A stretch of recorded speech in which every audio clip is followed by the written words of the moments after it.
छात्रों, हम कविता पढ़ने जा रहे हैं जिस कविता का नाम है थोड़ी धरती पाओ। यह कविता कवि सर्वेश्वर दयाल सक्सेना ने लिखी हुई है। इस कविता द्वारा हमें पर्यावरण, पेड़ों का महत्व बताया है। बहुत दिनों से सोच रहा था थोड़ी धरती पाऊं, उस धरती में बाग बगीचा जो हो सके लगाऊं। खिले फूल फल चिड़ियां बोले, प्यारी खुशबू डोले। ताजी हवा जलाशय में अपना हर अंग भिगोले। कवि सोचता है कि उसके पास थोड़ी धरती होनी चाहिए और उस धरती में वह बाग बगीचा लगाना चाहता है, पेड़ पौधे लगाना चाहता है। वह कहता है उस बगीचे में फूल खिलेंगे, फल खिलेंगे, चिड़िया आएंगी, वह चहकेगी और प्यारी खुशबू डोलेगी, सभी और प्रसन्नता होगी। उसी प्रकार वहाँ एक जलाशय होगा, जल का आशय, उसमें ताजी हवा बहेगी और वहाँ अपना अंग वह भिगो लेगी। वहाँ पशु पंछी आएंगे, पूरा वातावरण सुंदर होगा। लेकिन एक इंच धरती भी कहीं नहीं मिल पाई, एक पेड़ भी नहीं कहीं जो मुझको अपना भाई। हो सकता है पास तुम्हारे अपनी कुछ धरती हो, फूल फलों से लदे बगीचे और अपनी धरती हो। कवि खेद के साथ, अफसोस के साथ कहता है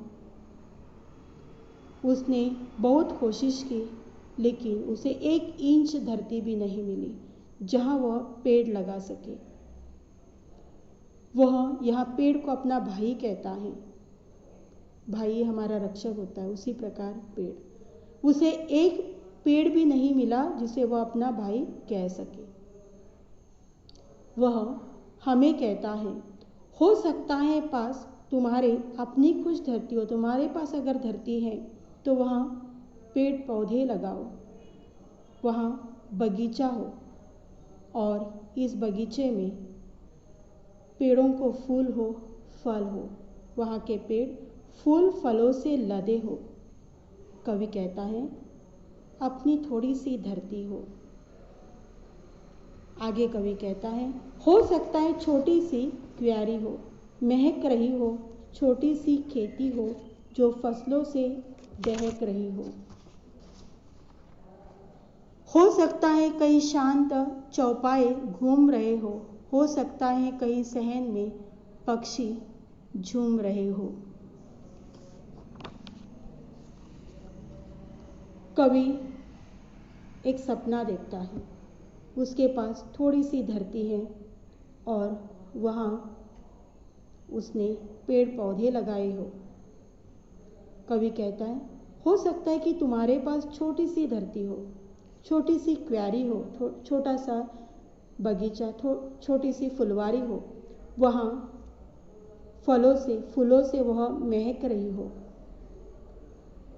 तुम्हारी छोटी सी खेती होगी जहाँ फसल उगेगी और वह दहक रही हो।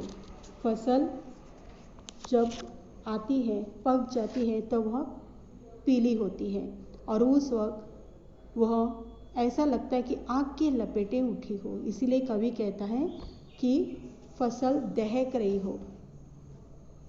अगर हमने बाग बगीचा तैयार किया, वहाँ पेड़ पौधे होंगे तो हो सकता है कि वहाँ घूमने के लिए चौपाए आए। चौपाए यानी 4 पाँव वाले। हो सकता है कई सहन में पक्षी झूम रहे हो। अगर पेड़ पौधे होंगे तो हमारे आंगन में यानी सहन में पक्षी आएंगे,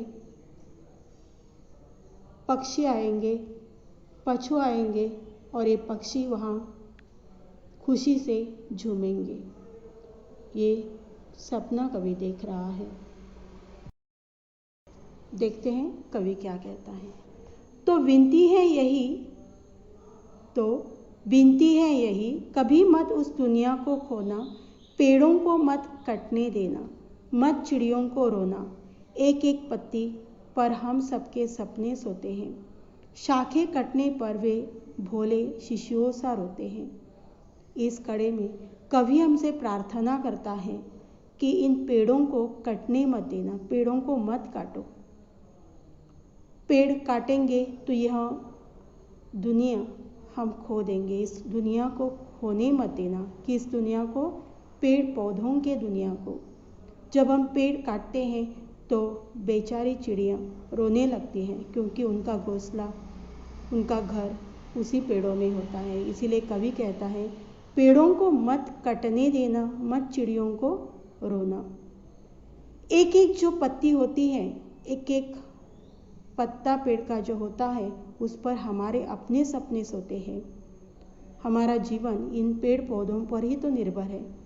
ये पेड़ पौधे ही हमारी सारी ज़रूरतें पूरी करते हैं। इसीलिए कवि कहता है, उन्हें कटने मत देना।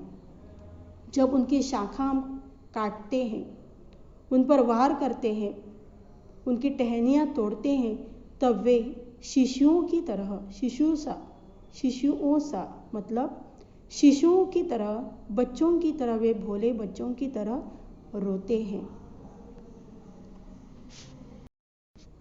आगे कवि क्या कहता है, पेड़ों के संग बढ़ना सीखो, पेड़ों के संग खिलना, पेड़ों के संग संग इतराना, पेड़ों के संग हिलना। बच्चे और पेड़ दुनिया को हरा भरा रखते हैं, नहीं समझते जो दुष्कर्मों का वे फल चखते हैं।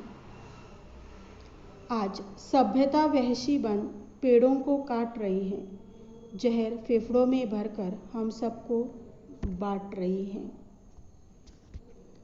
कवि हमें कहता है, पेड़ों के संग बढ़ना सीखो, पेड़ों के साथ जीना सीखो, पेड़ों के साथ एक रिश्ता बनाओ, उनके साथ खेलो, खुशियाँ मनाओ, पेड़ों के संग हिलना, पेड़ों के संग इतराना, पेड़ों के साथ रहो।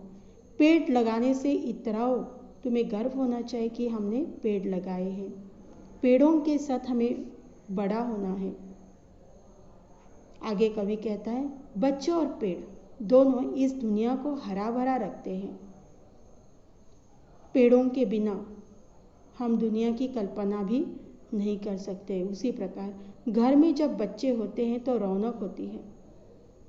इसीलिए कवि कहता है, बच्चे और पेड़ दुनिया को हरा भरा रखते हैं, और जो इस बात को नहीं समझते हैं और दुष्कर्म करते हैं, गलत कर्म करते हैं, वे इसका फल भी चखते हैं। दुष्कर्म मतलब बुरा कर्म, और यहाँ कौन सा बुरा कर्म?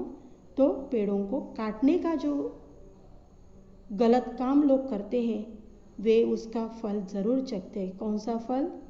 तो उनके फेफड़ों में जहर भर जाता है जब हम पेड़ों को काटते हैं। आज की सभ्यता, कवि कहता है, वहशी बन गई, असभ्य बन गई है।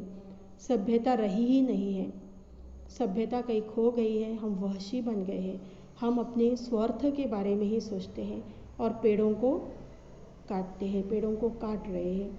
और इससे क्या होता है, क्या फल मिलता है? हमारे फेफड़ों में जहाँ प्राणवायु होनी चाहिए, उस जगह जहर भरा होता है, और यही जहर हम सबको बांट रहे हैं। कवि इस कविता द्वारा हमें यह संदेश देता है कि हमें पेड़ लगाने चाहिए, पर्यावरण का संरक्षण करना चाहिए, क्योंकि पेड़ हैं तो हम हैं। धन्यवाद।